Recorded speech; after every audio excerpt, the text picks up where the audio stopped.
Yo guys, turabasuhuje mwese bakunzi ba YouTube channel Bwiza TV, by'umwihariko mwe mwakoze subscribe kuri YouTube channel ariyo Bwiza TV. Kuri ubu ngubu amakuru tukuzaniye n'amakuru ajyanye na football, aho umwana wa Cristiano Ronaldo nawe yamaze kuba yasinya mu ikipe ya Juventus.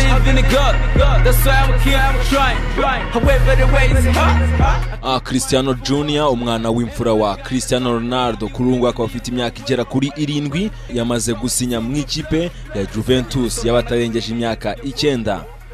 Iba bikoza agera ikirenge mu cyase werekeje muri iyi kipe avuye muri Real Madrid mu minsi ishize, aguzwa akayabo ka miliyoni zirenga 100 z'amayero.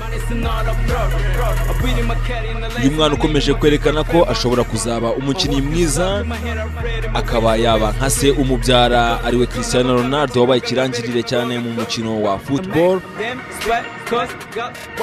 Kuri ubu ngubu akaba yamaze kwerekeza mu ikipe y'abana batarengeje imyaka 9 mu ikipe ya Juventus, ari naho yahise atangira no kuba yakora imyitozo ye ya mbere. Mu myitozo ye ya mbere Cristiano Junior yari yaherekejwe n'umukunzi wa papa we Georgina Rodriguez, wari uri mu bafana bakuru bari baje gufana uyu mwana Cristiano Junior. Umwana wakunze kugenda atangaza benshi kubwo ubuhanga afite mu gukina football akomora kuri se umubyara.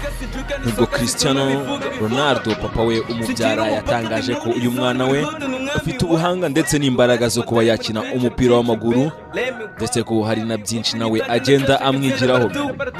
Gusa akomeza ashimangira ko adashobora kuzigera ahatiriza umwana we kuba yakunda cyangwa se kuba yakina football nk'uwabigize umwuga.